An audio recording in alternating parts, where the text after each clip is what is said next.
Hello everyone, welcome back to Just One More Opinion. My name is Charlie, and after 2 fantastic months, 9 wild, mesmerizing episodes, the first MCU Disney Plus series, the first MCU Phase 4 project, WandaVision, has finally come to an end.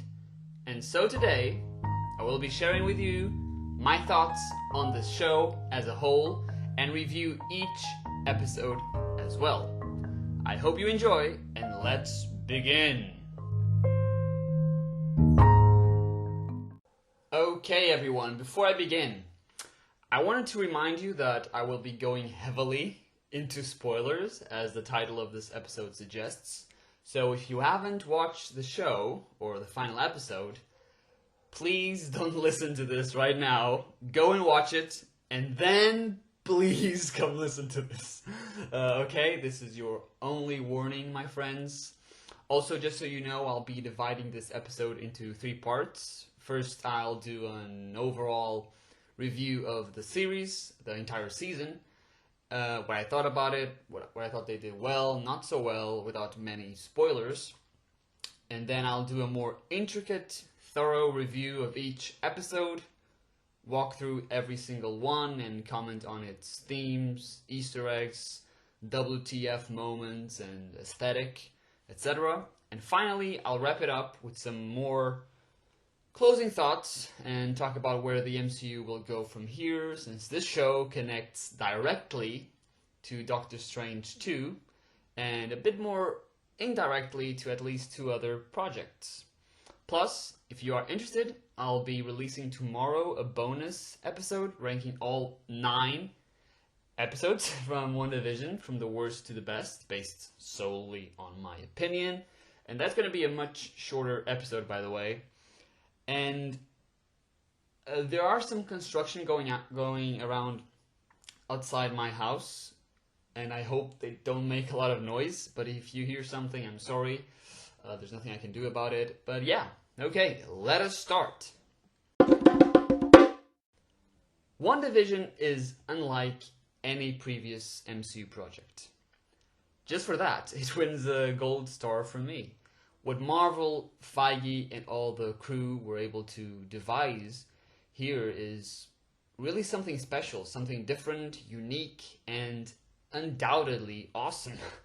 The acting from Paul Bettany and especially Elizabeth Olsen is phenomenal and quite funny while we're in the sitcom scenarios. But it's in those more serious, dramatic, tragic moments that's when Olsen and Bettany really shine. Of course, this show is there to, in part, highlight their characters and their talent, and I'm really glad to say that in that regard, they didn't disappoint.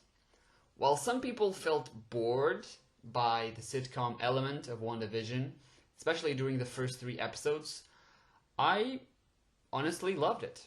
Because I appreciate the risk they took. Seeing Wanda and Vision in this alien situation is very fun, and like I said, unlike anything I've seen before, therefore I like it. Because sticking to form is boring, and repeating the formula is kind of cheap. So this series is both rich in content and interesting in plot due to that creative choice. Also, I wouldn't mind seeing Olsen and Bettany do an actual full sitcom as Wanda and Vision, because they were just so charming, hilarious, and entertaining. Of course, that is just my personal dream. And as we reached the final 3 episodes, I was kind of scared that they were gonna rush some storylines, but overall they did a fantastic job of tying everything together quite well and still having a very emotional finale for both main characters. There were lots of scenes where I shed a tear, and some of it was due to the script, the lines themselves, and some of it was simply because of how great of an actor Olsen is, how great of an actor Bettany is, and it was really quite powerful when, for example, they would reflect on their lives. their past, their tragedies, trying to cope with their reality. And I really loved this show, and it quickly rose to be one of my favorite MCU projects, movies and TV shows.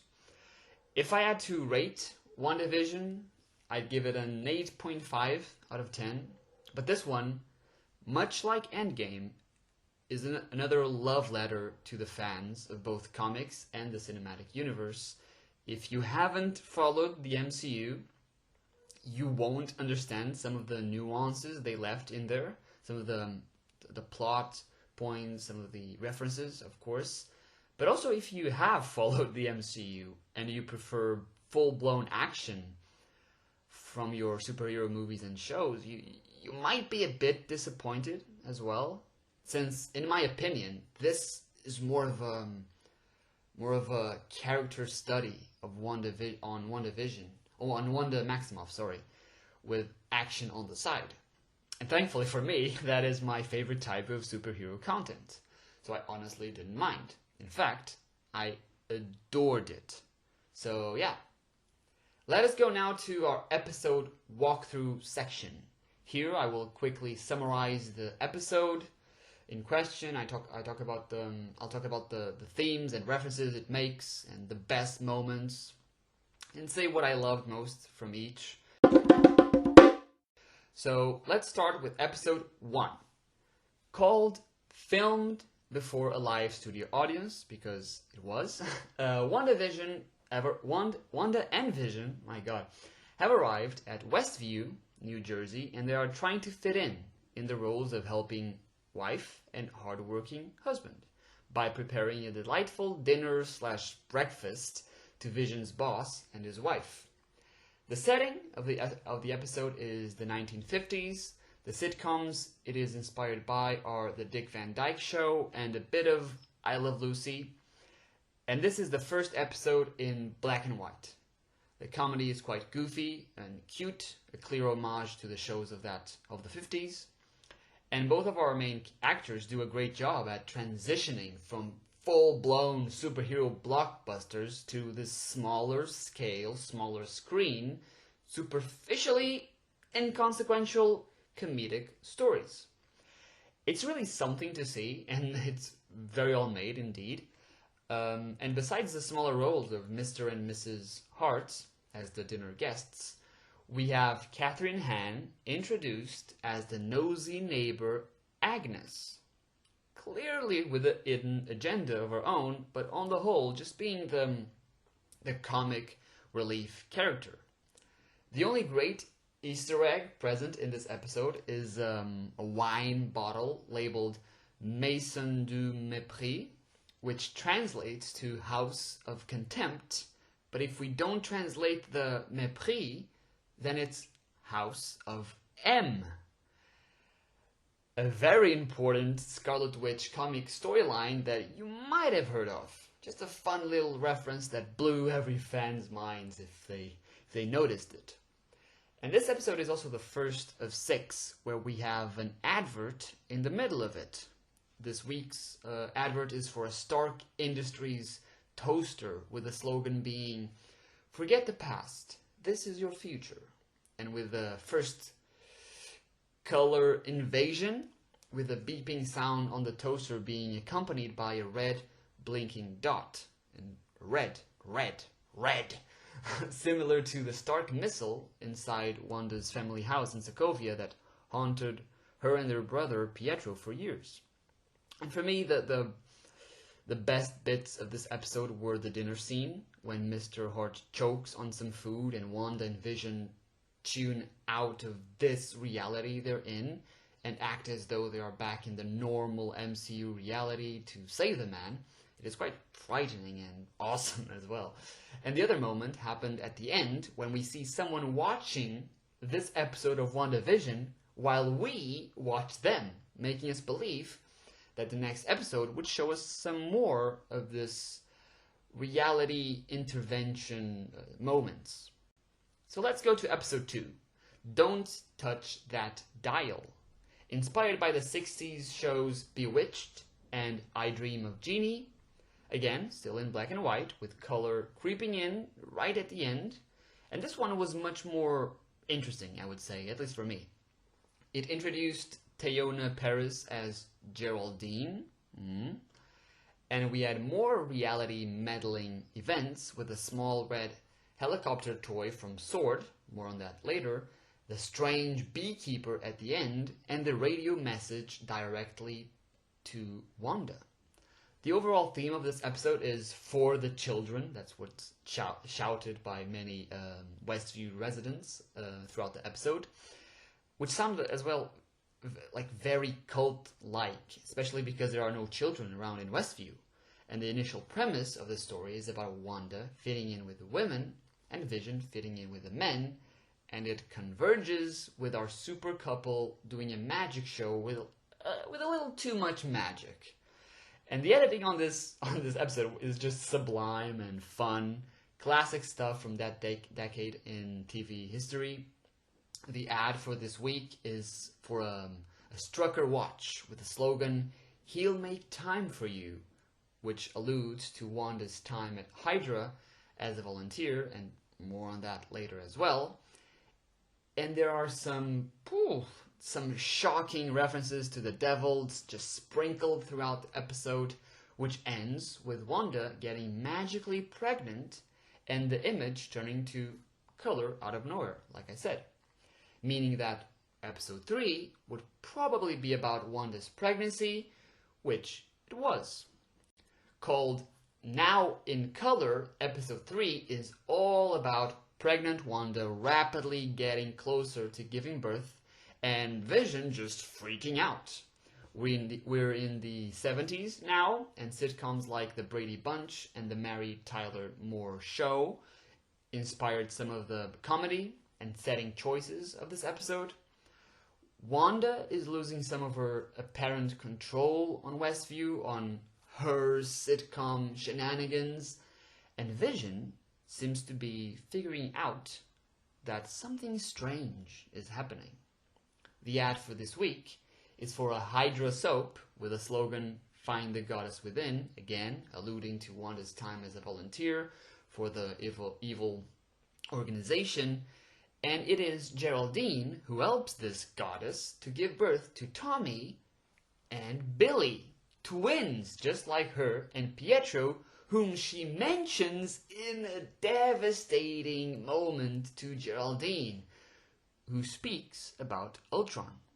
And this scene just gave me chills. Just reality is completely broken right here and now. And after some passages about no one being able to leave Westview out of their own desire, and we see Geraldine being thrown out of Wanda's house through a weird red energy field and into, we assume to be the real world, the real reality, which we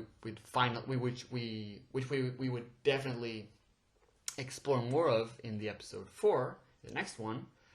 We kind of have this idea that maybe Wanda is not the hero of the story, or at least that is what it's being hinted at. And these last few minutes were just, like I said, mind-blowing, mentioning Ultron, Pietro. Oh my god, the second Avengers movie, oh my god, it was really, really wild. And then episode 4 arrived. And this one, just one of my favorites. Appropriately titled, "We Interrupt This Program." It shows us what is really happening in the normal MCU as we go back a few weeks back to see what was up with Geraldine, who is really Monica Rambeau, the little girl / goddaughter of Captain Marvel. And the episode begins with her being blipped back to reality after the Hulk snapped his fingers at the end of Endgame. And she comes back to a hospital, sitting on a chair next to an empty hospital bed. Everyone in the hospital is freaking out, and we find out that her mother, Captain Maria Rambeau, was staying there 5 years ago due to cancer, and that 3 years ago the cancer came back and she passed away. And just like that, tears flowing through my face, just wow, what a brutal intro for an episode. I wasn't really expecting that at all. I wasn't expecting this show to go back to that endgame moment and to see the reality of the blip in a normal situation, if you know what I mean. It was really something brutal, yeah. Like, it's so sad, poor Monica, and she finds herself back then at SWORD, the Sentient Weapon Observation Response Division, which was founded by her mother, again, so cool. And now its director is Tyler A. Ward, who seems like a not so great guy. Like, there's something fishy about him. And he tells Monica about a missing persons case in Westview, New Jersey. And she goes to investigate, finds Jimmy Woo, last seen in Ant-Man and the Wasp. And as she tries to understand what's going on in that town, she is pulled into the invisible Westview, Wanda's Westview. Jimmy Woo and SWORD then build a perimeter around the city, and they bring Darcy Lewis, last seen in the Thor: The Dark World, to help out with the scientific stuff. We have lots of fun little references to things that have happened, things that could happen, exciting things at that, and things we will probably see by the end of the season. One of the things I enjoyed the most about this episode is how Monica, Jimmy, and Darcy question about what is going on when they find out about Wanda's broadcast. Because we, as the audience, are making the exact same questions and doing the same observations. So it's quite fun to see a character make a remark that you do as well, as you think or say it. Yeah, that was really fun. And a lot happens in this episode. In this one, in this episode, like situating ourselves in the story of present day, like post Endgame MCU. And just what is going on with Wanda, it's a lot was taken forward in this episode. Like, a lot was explained. So this one was most likely the one that got people that found it boring up until now, that got them hooked and like more interested in what was happening, what was gonna happen in the next few episodes. And yeah, there's a lot of confusion that was dissipated for sure. And then we reach episode 5, titled On a Very Special Episode. And it is quite a simple premise. Wanda and Vision are trying to be parents, learning how to be parents, even though there are much more exciting, interesting things happening on the background of this premise. That's just the main plot line for those two characters. And the setting is now the 80s. Shows like Family Ties and Full House are clear inspirations. And the overall themes of the episode are control and grief, heavily linked to Wanda's troubled past and her present actions. As well as this week's ad. For when you make a mess you didn't mean to, is the slogan for the Lagos paper towel, referencing the incident at the start of Captain America Civil War. This was another crazy episode. Vision realizes something is definitely going on after using his powers to unblock his colleague Norm's suppressed personality, his mind.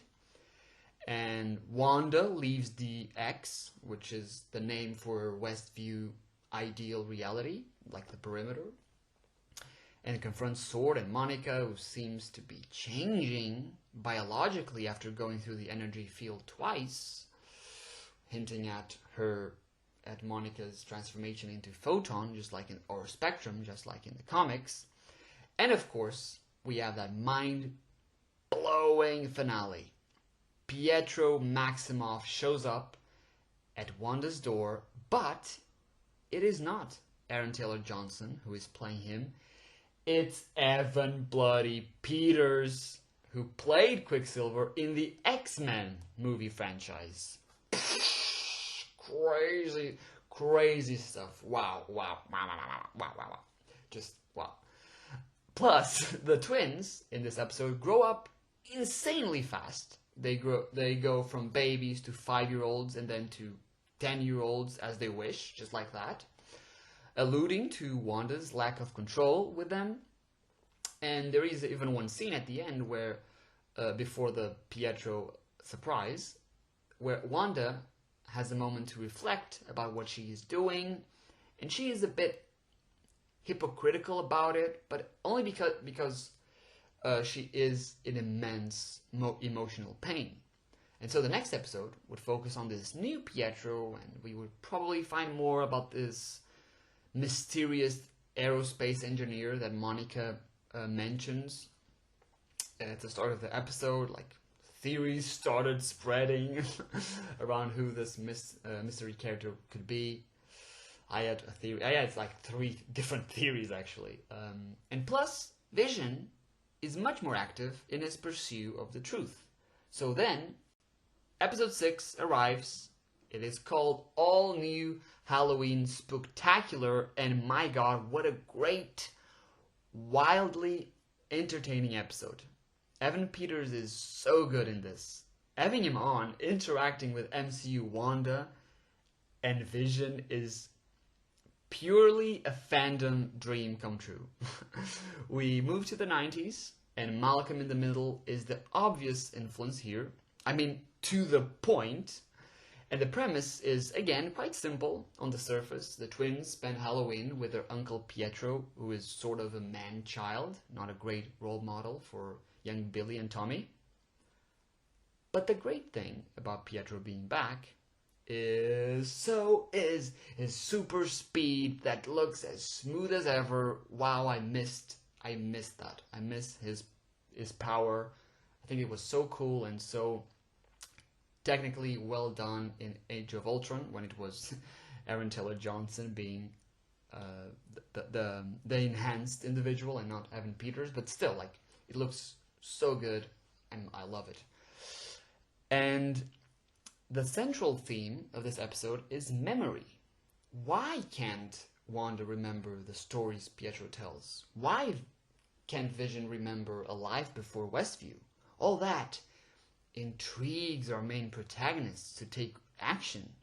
Wanda tries testing Pietro, and Vision walks towards the edge of town where he finds some people glitching, stuck in place, in pain. But let's dial back, because there are lots of references and WTF moments. First, the obvious part is the comic book accurate costumes for the Halloween celebration. Just awesome. Homemade, but still it looks really cool that they made that. There are more references to the demon and to nightmares, to Kick-Ass, which I found quite funny and meta, to the missing accent of Wanda's, and to the fact that in this episode we finally see more kids. The explanation for the absence being Wanda didn't want them to endure more trauma, living this fake life, so they were probably just stuck at home. That's at least what I picked up from it. And the ad for this week is for Yo Magic Yogurt, with the slogan, "The Snack for Survivors," clearly referencing Wanda's recent major actions. And yeah, one of the coolest things of this episode was also seeing Billy and Tommy develop powers, for sure. But come on, the most insane, jaw-dropping, heart-racing, mind-blowing moment happened right at the end, when Vision attempts to break out of the hex, and as he sees SWORD agents on the outside ready for action, he just starts coming apart. So Wanda, in the most badass move ever, expands the freaking hex, bringing a decaying Vision into it, as well as Darcy and many SWORD personnel, but not director Tyler Hayward, Monica, or Jimmy Woo, who they have escaped. They're fine. And that that was one of the biggest MCU cliffhangers of all time. Right up there with Infinity War and Far From Home, in my opinion. So then, we go to episode 7, Breaking the Fourth Wall, it is called, with just obviously characters talking directly into the camera, just like in Modern Family and The Office, both sitcoms from the 2000s. And in this one, Wanda just wishes to take some time off from doing her magic after the effort she pulled to expand the X. However, she is now losing control of her surroundings. That glitch often happens, like jumping through the decades, colorizing or not. It is really out of control. So yes, the theme of this one is complete chaos. This week's ad was, in my opinion, the most interesting one, as it presented Nexus medicine to help someone find peace of mind or their own perfect little reality, because the world doesn't revolve around you. Or does it? And if you don't know, in the comics, the Nexus is like a gateway between realities, like a bridge across the multiverse. So very interesting and important indeed, it seemed.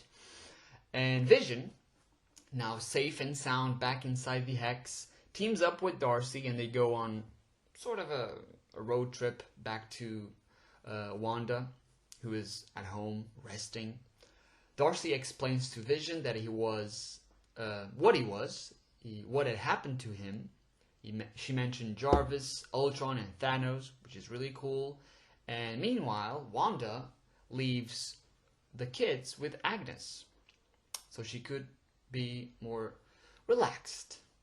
And Monica, on the other side of the Hex, meets up with Major Goodner, who doesn't seem to be any major Marvel character, and decides to enter the X once more.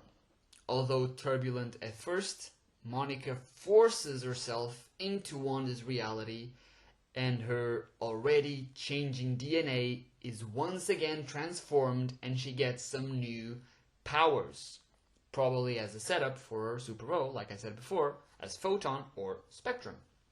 Monica confronts Wanda, who doesn't wish to hear anything she has to say, and so Agnes takes Wanda into her home, and there we found out that Agnes is actually the witch, Agatha Harkness, who's been meddling and messing with Wanda from the start.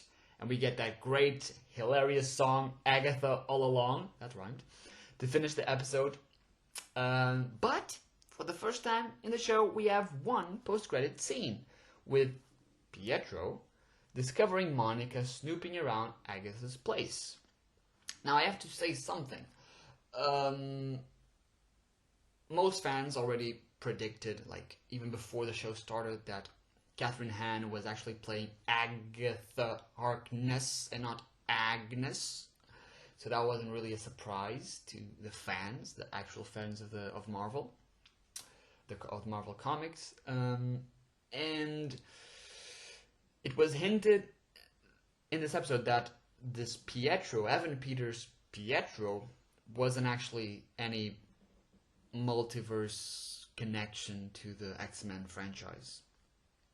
We will find out more about that in a second as we reach the end, but yeah, kind of disappointed a bit in this episode, so let's see what happens as we go into the next two. Episode 8, titled Previously On, is a sort of flashback sequence, an episode, a character exposition episode, but in a good way, as we relive Wanda's past trauma and what led her to create this new reality. All this under Agatha's duress, who also gets a short introductory origin story with a flashback to the late 17th century in Salem, Massachusetts. where she was being trialed for being a witch by other witches, including her own mom, and they have a magical brawl with Agatha victorious by the end. It was a fun little scene, but I wish we could have gotten a bit more from Agatha's story. But despite that initial scene, this whole episode is about Wanda. We meet her as a child in Sokovia on the night she lost her parents. We see her as a volunteer for Hydra. We see her inside the Avengers compound talking to a younger, more naive Vision.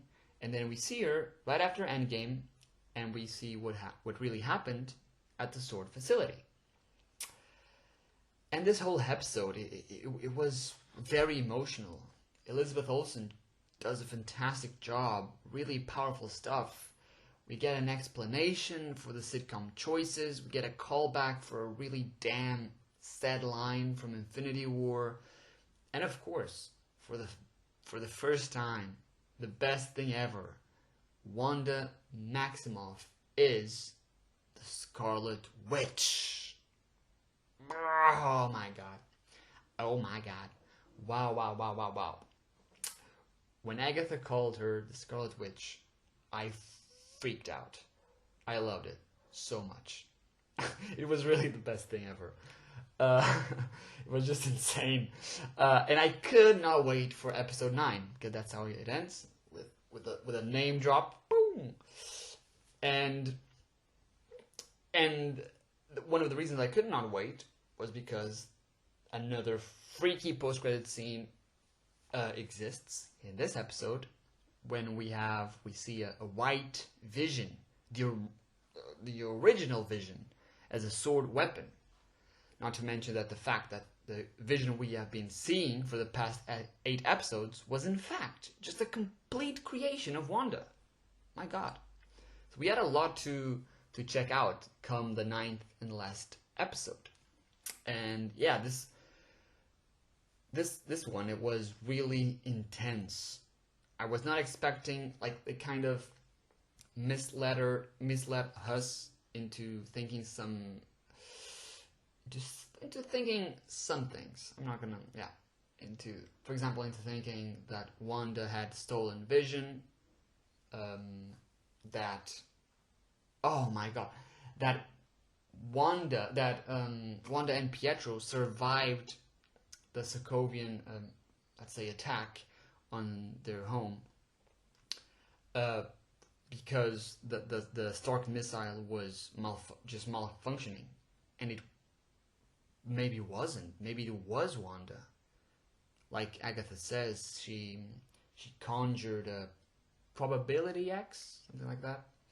And that was really like, oh my god, I never thought about that. Like, not in a million years did I at one point in my life, when I was thinking about the MCU, and I do that a lot, not once did I think, oh, maybe Wanda already had powers, and she made sure that she and Pietro would survive the explosion, like the missile.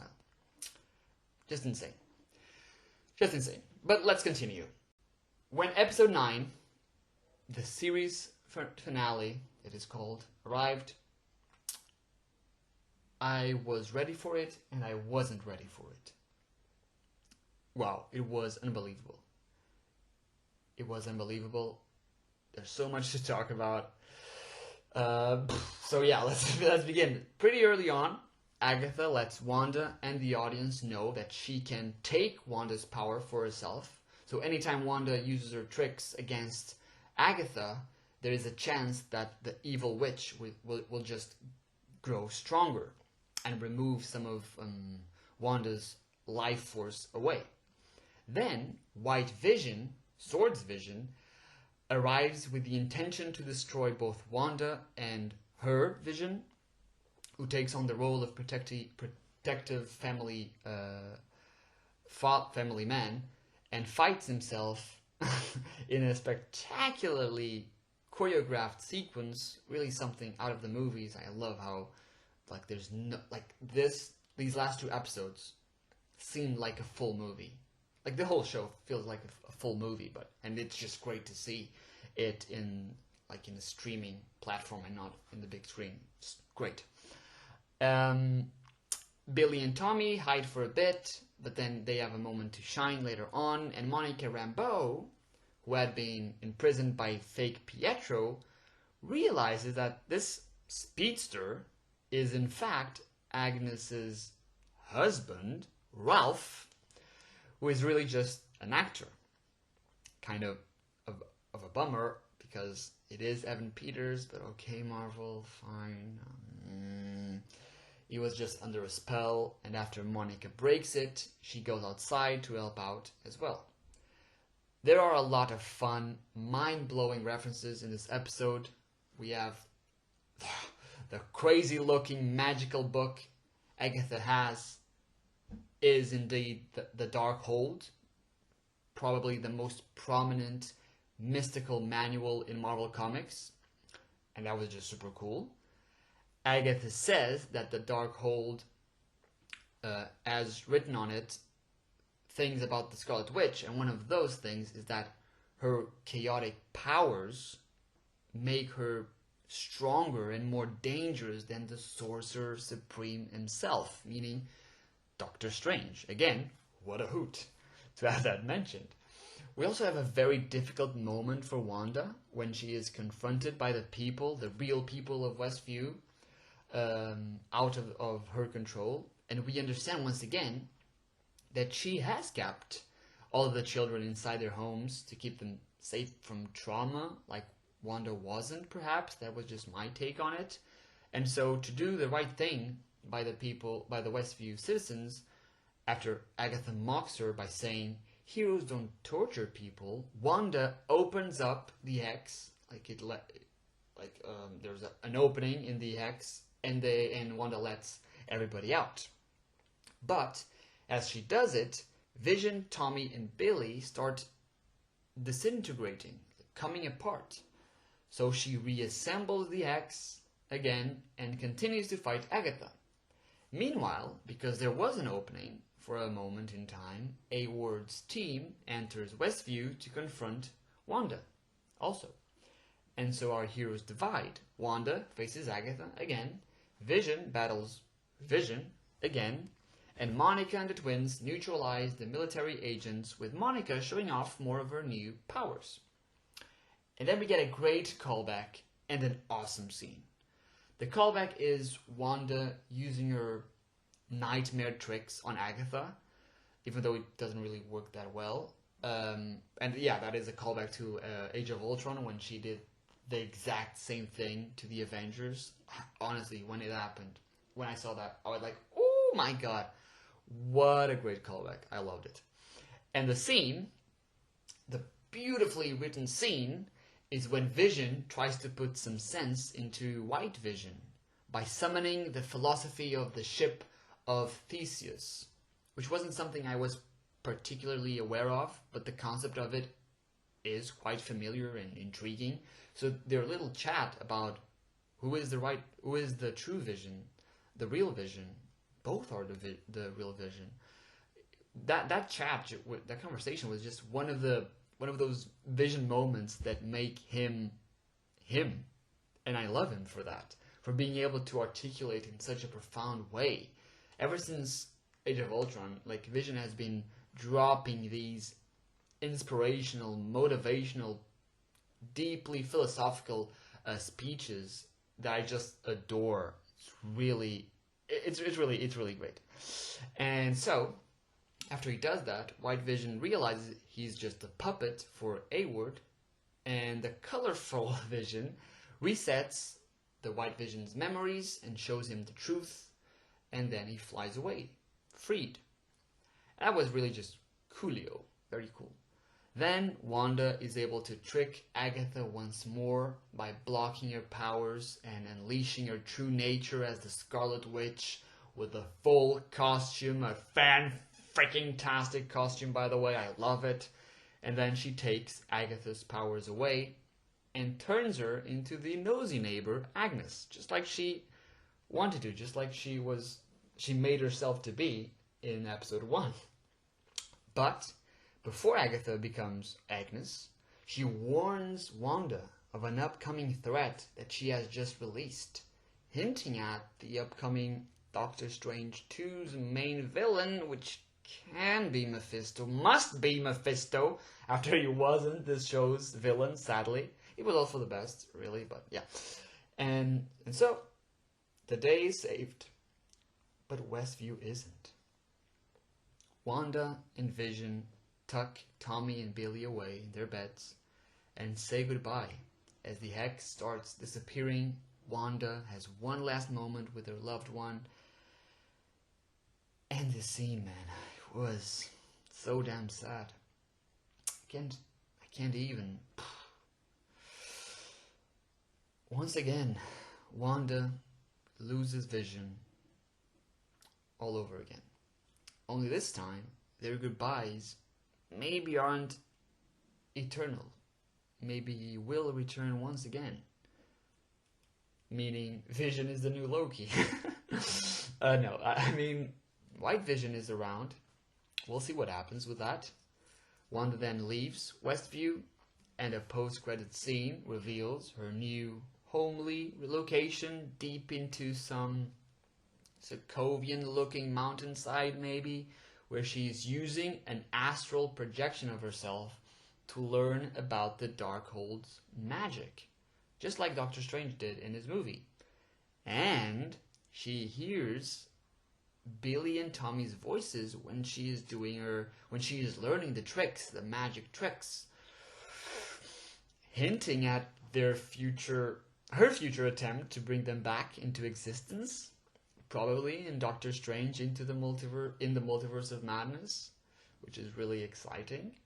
Plus, the mid-credit scene shows Monica meeting with an officer, well, a Skrull disguised as an officer, telling her that Nick Fury wants to meet her, setting up her appearance in Captain Marvel 2, or Secret Invasion, or both. Either way, very exciting stuff. A callback to Spider-Man Far From Home's post-credit scene, where we see Nick Fury in a spaceship with lots of Skrulls hanging around. And yeah, what a fitting finale for this marvelous show. As for some final thoughts, well, I really, really, really enjoyed WandaVision. It was different, it was exciting, it was true to the comics while keeping that MCU logic we've been adoring for 13 years. And it all, or mostly all of it, made perfect sense and expanded the universe once again. Granted that there were very misleading elements around it, like Evan Peters' Quicksilver, or the idea that mutants or the multiverse would begin here in a clear way, or that a certain demonic entity would end up being the big bad who made it all happen. And maybe some of it might still lead somewhere someday, but for now, it was Wanda and Agatha all along. And I'm really fine with that. Elizabeth Olsen did tease something big for the finale, talking about a Luke Skywalker level cameo, but there was no such thing. I was really expecting Doctor Strange to show up in the post-credit scene, but he didn't. And I was expecting the twins to survive the Hex destruction, but they didn't, even though they will definitely make an appearance later on. And yeah, Elizabeth Olsen and Paul Bettany were just wonderful, with Olsen being the clear highlight of the whole show. The sitcom aspect was used very well in the majority of the episodes, and almost all characters had very appealing arcs that meant something.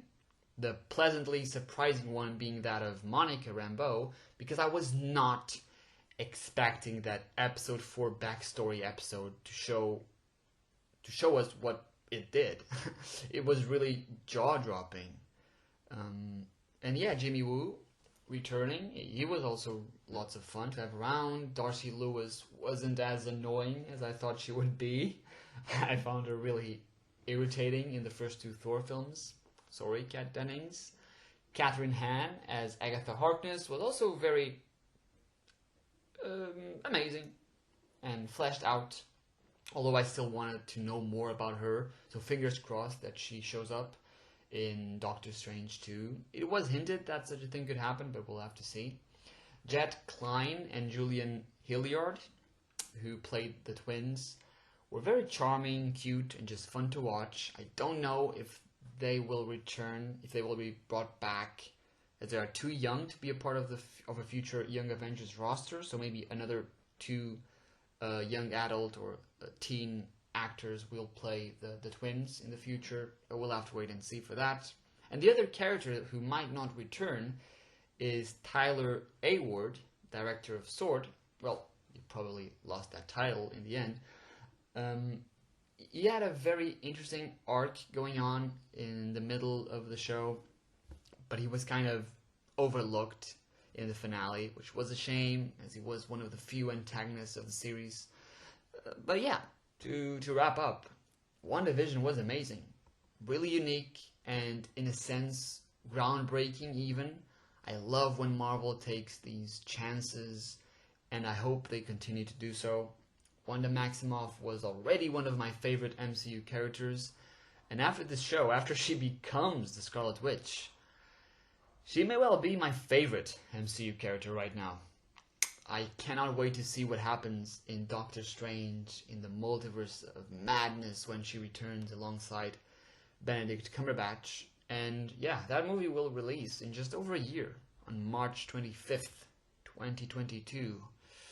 Until then, we have a lot more of the MCU to watch and smile at, and hopefully not cry as much as we did in these last few episodes of the fabulous WandaVision.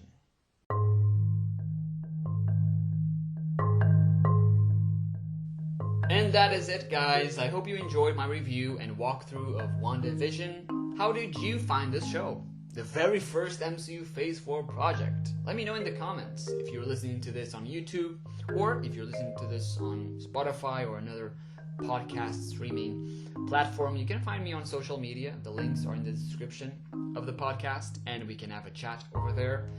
And that is it for today. Tomorrow, a bonus episode will be uploaded where I rank all 9 episodes of WandaVision. It's going to be a really short one though. And yeah, I hope you liked this episode.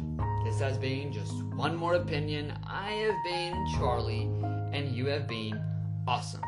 Take care and goodbye.